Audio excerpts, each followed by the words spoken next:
Hello everyone, this is the Crimson Cure, welcoming you to the Crimson Tower, a place where we keep a feminine foot on the neck of the gynocracy, feminism, and black male misandry.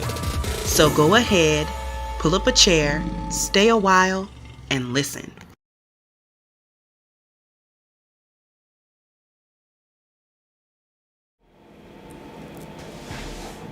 Hello everybody.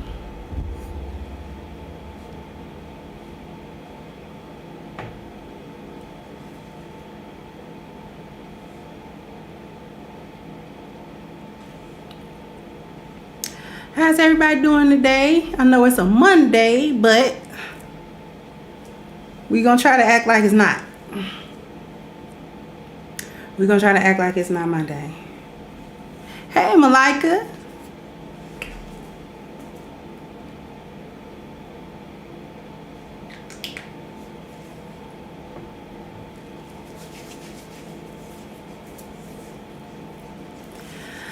Let's get the likes up, please, to match the viewers as you come in, because we gon' flash fry. This won't be a long cook.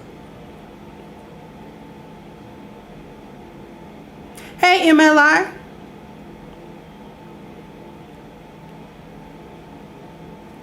This not gonna be a very long cook. Hey, Fit Feminine. Hey, Ruminant. Happy Monday to you too, sweetie. Let's get the likes up, please, please, please, and pretty please. With a sugar on top, please.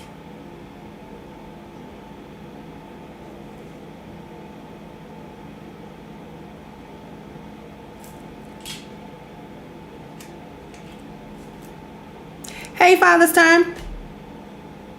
Oh, this gonna be a flash fry today,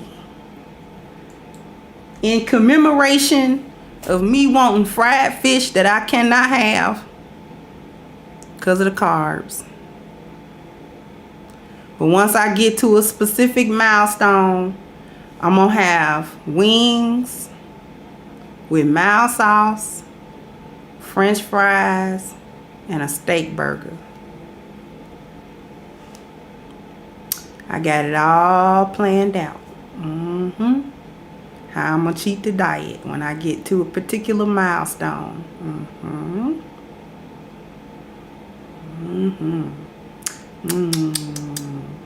Wings. Okay, I'm not gonna do it. I bought good food today. I have like a fresh salmon. It's not the cooking method, it's the batter. You know what I mean? So if I want fish, I have to pan fry it without no batter on it. Although I did find that a good kind of replacement batter almost is unsweetened coconut shavings. You know how they make coconut shrimp and all that kind of stuff? Just put it on the, ooh yeah, duh. Just put that on the salmon. And then you get like this coconutty flavor. It's actually pretty good. Yeah, God body, I'm right out of the Chi. Grew up on the west side, but I've been on the south side for like 15 years or more. Probably more than 15 years.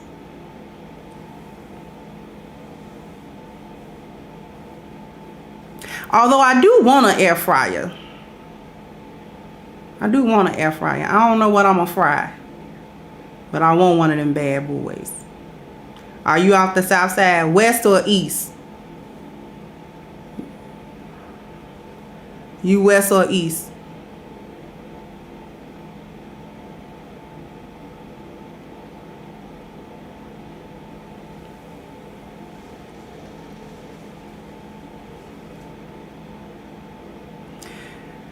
It gave it away that I was from Chicago because I said mild sauce. Oh, you over by Morgan Park? Oh, okay. I be over there a lot actually when I be driving. I want the air fryer toaster oven combo, and I want like a Ninja But I can't justify the Ninja. Because I got a whole blender. And I don't do nothing but make my little Slim Fast drinks that I affectionately call STFUs. Because that's what they meant for. To just shut you up. But anyway, I'm not going to spin off. Thank you for setting it off right, MLR, for the Cash App. We are going to do a flash fry today, the professional. What am I talking about? Well, the first thing I'm talking about is the profession value, which is value number 8 on the 10 life value list. So we are rounding it up. As a matter of fact, we're going to wrap that up this week. So today we're talking about the profession value. Wednesday, we're going to talk about leisure. That's going to be one you want to tune into. And Friday, we will be discussing wealth. So y'all know me, it's never what it seems, right? So we're gonna talk. Thank you, God body. So we're gonna talk about the professional, okay? And as usual, I'm coming at this from a woman's point of view, particularly a black woman's point of view, because what's a profession? A profession is different from a job, isn't it? Because when you want to know what somebody does for work, you say, what you do for work. But if you run into somebody that looks like they have a profession, you'll ask, what's your profession? So having a profession and having a job are actually two very different things, because a job is just something that you do for a paycheck. You're not necessarily tied into that or invested into that, right? It's just something you're doing for a paycheck. It's your job. You know, sometimes you are a teacher because that's your job. But sometimes you're a teacher because that's your profession, and they call that being a professor. Right? So a grammar school teacher might just be a teacher for a little while. Maybe they don't really like it. But see, a professor has been at it for a very long time. They're skilled in it. That's their profession. They are a professor. They profess for a profession. I'm going somewhere.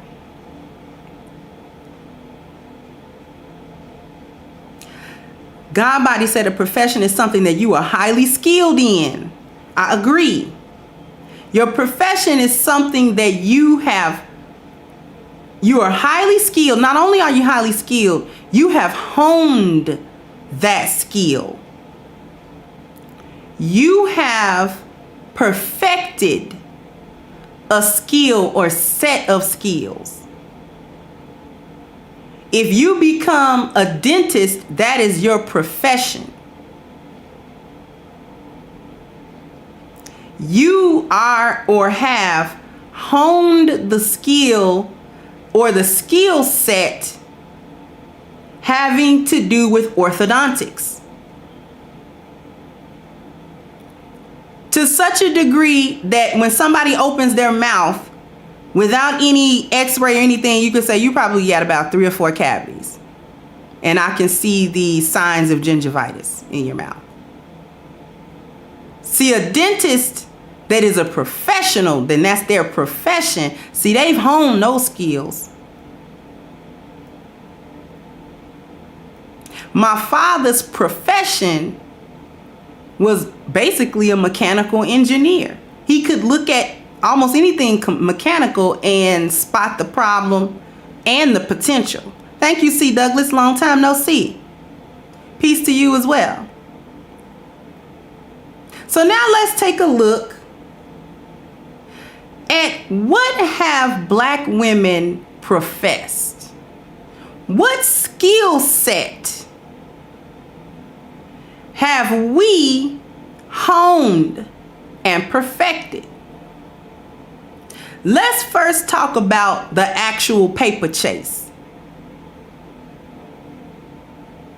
The pursuit of a profession or a career. And what that has done to women overall, but as usual, I'm most concerned with black women. The pursuit of a career or a profession hasn't done her any favors. I'm actually writing about this very thing at this very time in my book. Yes, the book is still coming. It is still being written. I have not forgotten. About the pursuit of a profession. Because we're taught that you need to have a profession. You need to have a career. You need to get the bag, right? I can't really do anything about the background noise because that is the air coming through the soffit. That's my heat. So it'll kick off in a little bit, but that is what you hear. So my apologies, because the mic does pick that up, even though I've got the gain turned down. So in any case, can you guys hear me clearly? Am I coming in loud and clear? Just want to make sure. Okay. All right. So the pursuit of the profession has led to black women professing and perfecting other things. Going on a masculine path. She's gone on a masculine life path. What's her life path? She's told, first of all, to pursue her education even unto higher education. So don't stop at a GED or a high school diploma. Go and get some sort of certification, bachelor's, possibly even a master's in whatever field.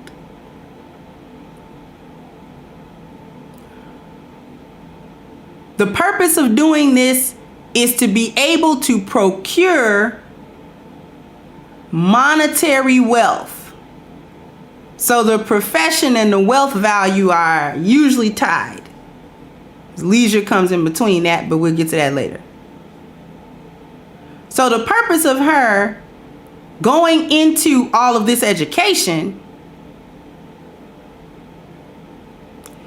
is to make more money, procure more resources. But this takes time. Going to school, especially the way school is set up in America, going to school. So first you got the first 8 years. Okay, so you start at about 4 or 5 years old, usually graduate 8th grade at about 13 or so. Then you tack on 4 more years for a total of 12 years. But that's just the bare minimum education. A high school education is the bare minimum education. It's not going to ensure that you are able to go into any specialized field or anything. If you stop at a high school diploma or a GED or something like that, you're almost guaranteeing, unless you're very clever or you're very entrepreneurial, this is pretty much guarantees that you're going to be stuck at low wage, minimum wage jobs that may or may not pay you a living wage. Okay? So it's not enough to stop at the 12th grade if you want more resources, better living, better mobility. Okay? If you want wealth or any measure of it financially. So then you need to go, or at least this is what we're told, you need to go into a 4-year university. And you need to settle on a major, settle on a minor, and you need to pursue that because 4 years of university is referred to as undergrad. If you want a bachelor's, you'll graduate after about 4 years of university. That'll get you a bachelor's degree, but it's an undergrad degree. If you want a graduate's degree, you're going to have to go to graduate school. That's probably another 2, 3, possibly 4 years, depending on what you're going to grad school for. So now let's rack up this time. After you graduate from high school, you're about 18, 19 years old. Tack 4 more years onto that for undergrad. So you're about 22, more or less, after 4 years of university. But you want a graduate's degree. You're working towards your master's or what have you. That's probably another 3. Let's say 4. Let's just say 4. So by the time you're done with all of that, you're about anywhere from 26 to 28 years old as a woman. Now I'm talking about this when women do it. See, it's okay for a man to be done with that at about 27, 26, 28. He's a young man. We don't expect him to be at the pinnacle of his earning or his profession at that time. He just got out of school. But a woman at 28, she's got a problem. Because see, no matter what type of social engineering we've undergone, biology always trumps that.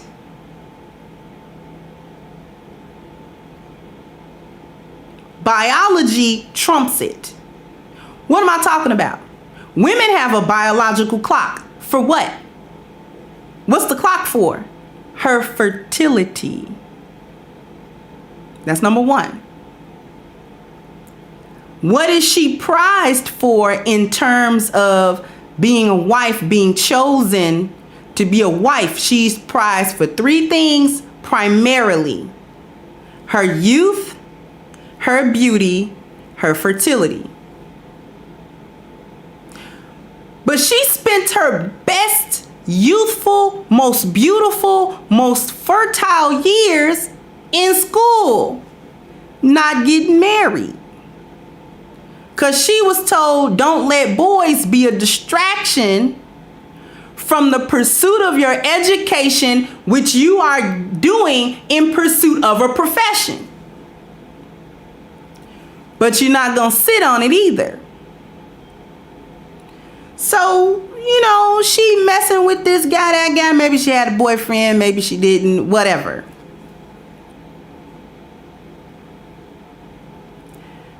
Under the erroneous belief that she has time. Because the path and the trajectory that she has been given is masculine. Which is why, after she's done with all of that, let's say she accomplishes the doctorate. So whatever her major was, whatever she wrote her thesis on, whatever, that's what she earned her PhD in. So she's Dr. whomever.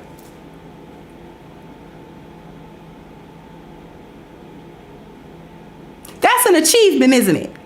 Isn't getting a master's degree an achievement? Put 1 in the chat if that's a fairly good achievement there. If you can go and successfully get your doctorate in whatever subject or field, that's a pretty darn good achievement. Not everybody does that.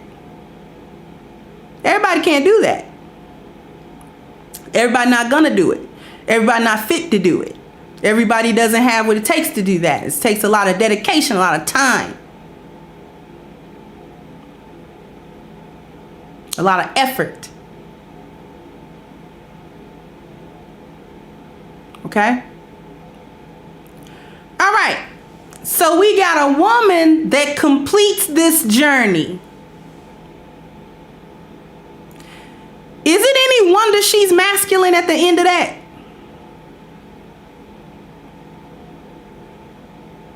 And do you want to know why she's masculine? Put a 3 in the chat if you want to know why she's so masculine after that.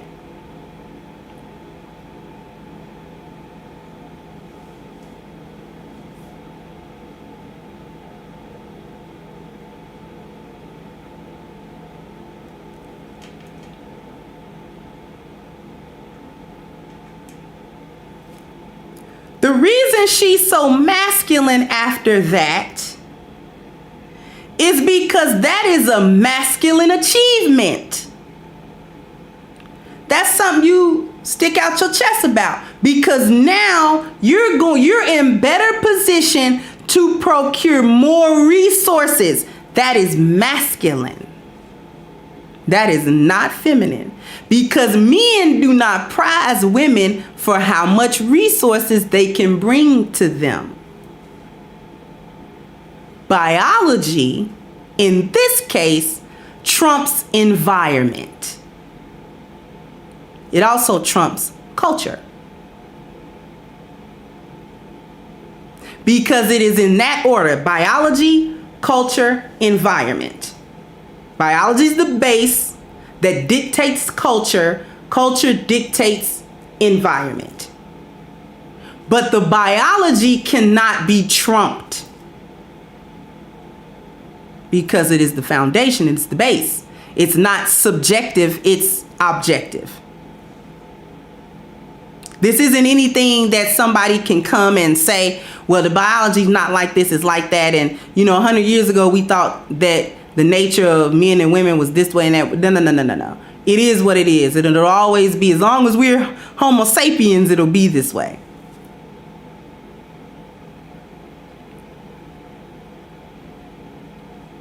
So the biology in this case is the biology of men that we're going to talk about.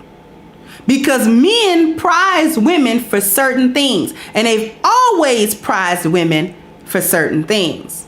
Since time immemorial, they've prized women for certain things. They've prized her for her feminine energy.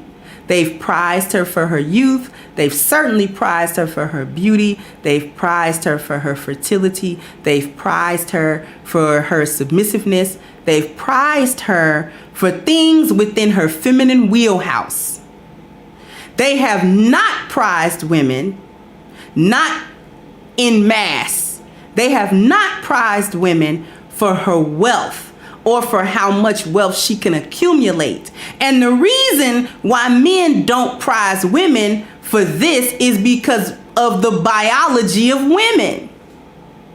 We're selfish. When we get stuff, we don't share it. When I get stuff, it's mine. Mine. Mine to me.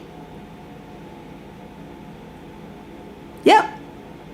Might share it with my kids. Not necessarily gonna share it with the group though. I went out there and get it. You go get yours. I went and got mine. You go out there and get it. I'm not going out there and getting it to give to you. But men, biology again, and culture. But remember, culture is informed by biology. So biology, culture, environment, in that order. I'm getting to something. Men's thought patterns in biology is that he must oversee the group because his nature is such that he wishes to lead the group. And leadership entails certain traits. Now, not all men have the same level of leadership capability, but every man feels as if he should lead something. So in that leadership role, when he procures resources, The group benefits from that because he's going to share it with the group. This is why men have been prized. Men have been prized for resource gathering because the group is uplifted by his resource gathering. Group not uplifted by women's resource gathering, so it doesn't matter to men. It might only matter to her children, but it doesn't matter to men. Not when they are viewing women for mate selection. They don't care. That has not changed. In 2020, that didn't change. I don't care how many feminist-driven lectures you go to that tell you you don't need no man because you have a degree. You took a masculine path and you ended up in a masculine position. Only problem is you're a woman. Because see, when men go through that, let's say he goes all the way through graduate school. He's about 28 or so when he's done with that. 26, 28, whatever. He's in his late 20s when he's done. Assuming he went to school back to back. He didn't take any breaks between like high school and university and all of that.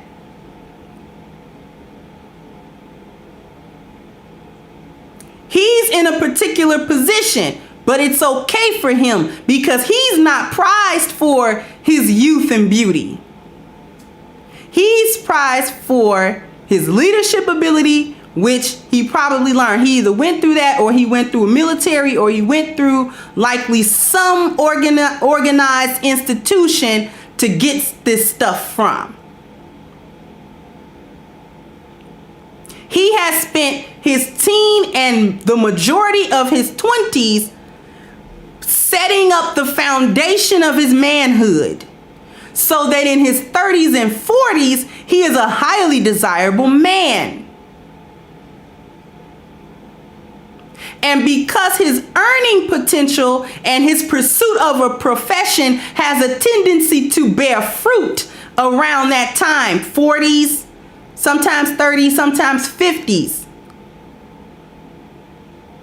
He becomes valuable to women because his ability to gather resources provides security for her.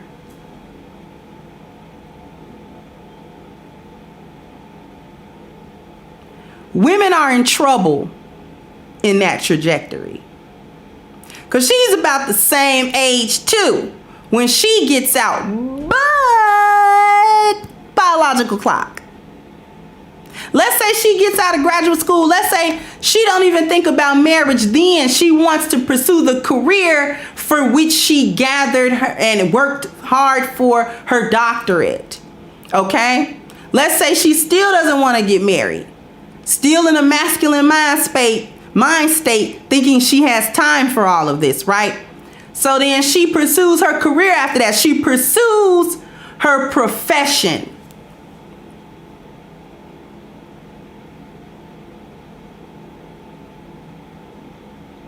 She achieves it. She achieves it. She is now a six-figure making woman. Only one thing is missing. I wonder what it is. I wonder what it is. Oh, I know. She missing her womanhood because for her, the only thing that she has achieved, with few exceptions, there are exceptions, but exceptions prove the rule. The only thing she has achieved is trying to be a professional pseudo male. That's her profession. That's what she professes. That I am a man. Everything that she has done up until that point professes, I do not want to be a woman. I am a man. She's a professional. She's a professional non-woman.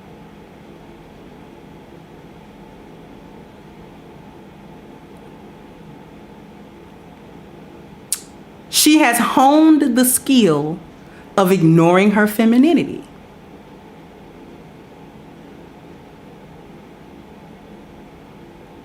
She has honed the skill of reveling and remaining almost constantly in her masculine energy. She's bossy. She's tyrannical, actually. Because women don't have the natural traits that make us excellent leaders. Our leadership usually comes out as tyranny because we are chaotic at the core. Can men be tyrants? Yes, but they're usually working under feminine energy too.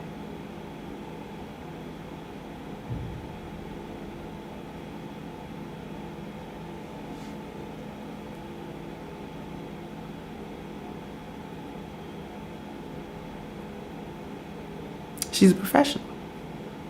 She has professed to the world that she doesn't care about traditional female gender roles. She doesn't care about marriage until she's 30 something, after she's pursued her career. Now she wants to get married. She's professed that she's not fit to be a mother. I mean, well, yeah, a lot of times that too. But I meant to say she's professed that she's not fit to be a wife. Because she has the same mentality that pretty much any other man would have. That because he's gone through these trials and tribulations and challenges to get to a particular point in life, he can't be talked down to. That's what men feel. That's a masculine thing. Can I get a witness? Men who have achieved certain things in life, professionally, financially, spiritually, achieve certain milestones of their masculinity and their manhood, they get to a point where they can't be talked down to. They don't accept it. And why don't they accept it? Because they work too hard to have somebody else that didn't do what they did, not even half of it, to come tell them about what's what. Men don't accept that. The only thing they accept is advice from a peer or from a mentor, which is a man who has achieved more than him. Then he will accept from another man, you might want to do this. Might be a good idea to do that. You might want to think about these things. I'm just putting it out there. You do what you want to do, but this is the way I see it. I got about 20 years on you. And this is the way I see it. I've been through that. So you can take my word or not. See how it turns out. Women feel the same way when they go through that. That's why it's masculine. Because after she's gotten to a point, she might have went to the military. She might be a veteran. She might be making $250,000 a year. She might be driving a fine car and living in a fine house. This is why she can't tolerate no man come to tell her nothing. Because she's achieved. She a professional. That's why can't no man tell her nothing. That's why she say she's settling. If he didn't do what she did, she's settling.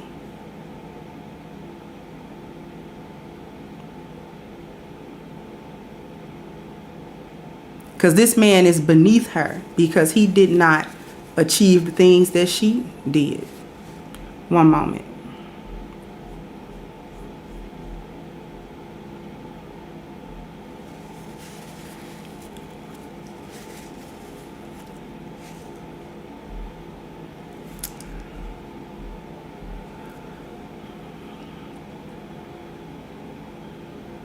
That's why she don't want to hear it. If she's making $250,000 and he's making 80,000, he can't tell her nothing.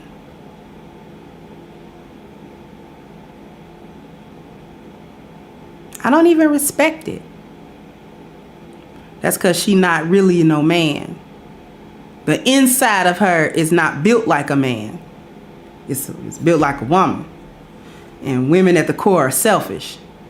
So if I'm making $250,000 a year, I'm not taking care of no dude that make $50,000 a year. On the other hand, a dude that was making $250,000 a year would take care of my butt making $50,000 a year. Because he don't care what kind of money I got. Because my money don't do the same thing his money do. I'm not prized for that. That's not what he want out of me. He want all the things that masculine trajectory strips from women. That's what he wants. Now, am I saying every single woman has fallen victim to that? No. There are always exceptions. There are always exceptions to a rule. But the overwhelming majority of women who go through this process, especially black women, because it's really drilled into us, that masculine space to be in, abandoning all things feminine as weak. That's a masculine thought. Men who are cultivating their masculinity, they do throw away stuff as weak. Being submissive is weak. For a man, all the stuff that make women strong makes them weak. Being submissive and all that kind of stuff, ain't no man that's cultivating his masculinity is submissive. Now, he may cooperate within a group setting in order to achieve goals, but he is not submissive. That's different.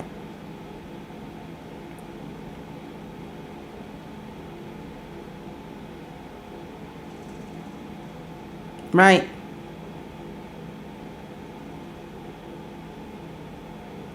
That's different.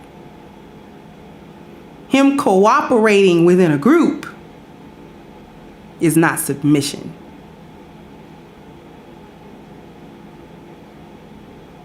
That's just cooperation.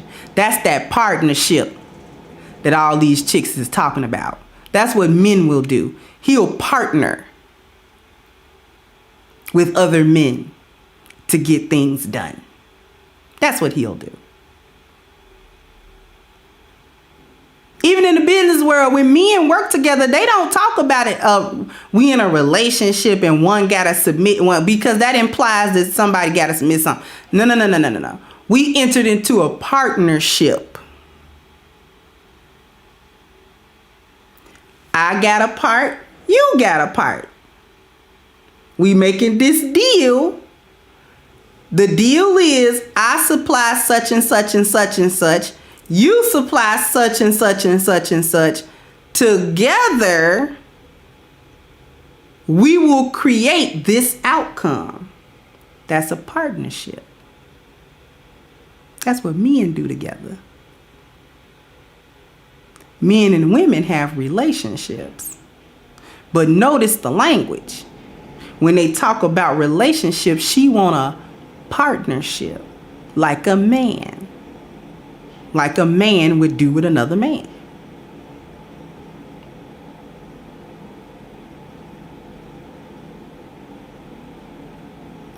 Pursue your education if that's what you want to do.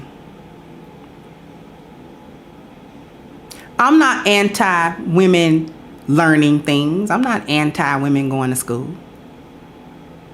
We need women doctors, and we need that. Even in an Islamic society, if this society was run by Shariat, we would need female professionals.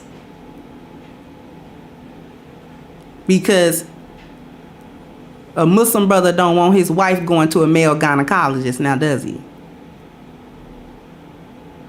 So we need female professionals in certain fields, we actually need women to pursue this, because every woman can't be a mother, and every woman is not going to really be a wife either. But she needs to be able to serve the group in some capacity. I don't even mind female educators. I don't mind women having an education at all. What I do mind is taking on all of these masculine or pseudo-masculine traits and foregoing your femininity and your womanhood in pursuit of something that don't nobody want from you, no way. Your money only benefits you when you get it. Don't nobody want your money. Don't nobody even care about your money. When men date you, they don't ask you, about your degree unless it just come up. You usually want to bring it up because you want to brag. You want to have a D-measuring contest. That's another thing men do. Men do that with each other. They have D-measuring contests. You know how men have D-measuring contests when they get to listing their achievements. They get to listing their accomplishments. They get to listing what they got. That's a form of D-measuring between men. I'm the boss. I'm the boss.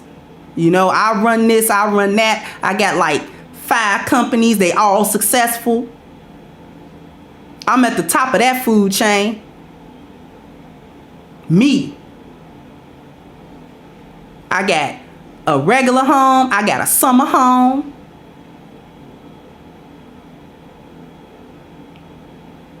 I got a side chick, a wife on the side, all kind of stuff. That's what men do.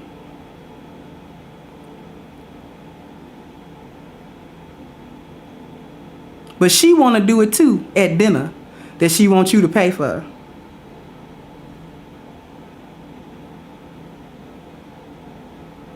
All right. I told y'all this wasn't going to be a long cook. But I want y'all to think about this.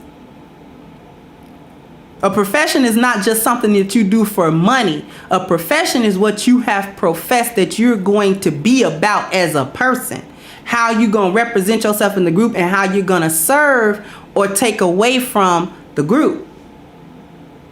It's what you profess. It's what you say out of your mouth. And that profession is not just verbal, it's actions. So black women, we have to take a look at what our actions say. What are we professing? What have we been professing?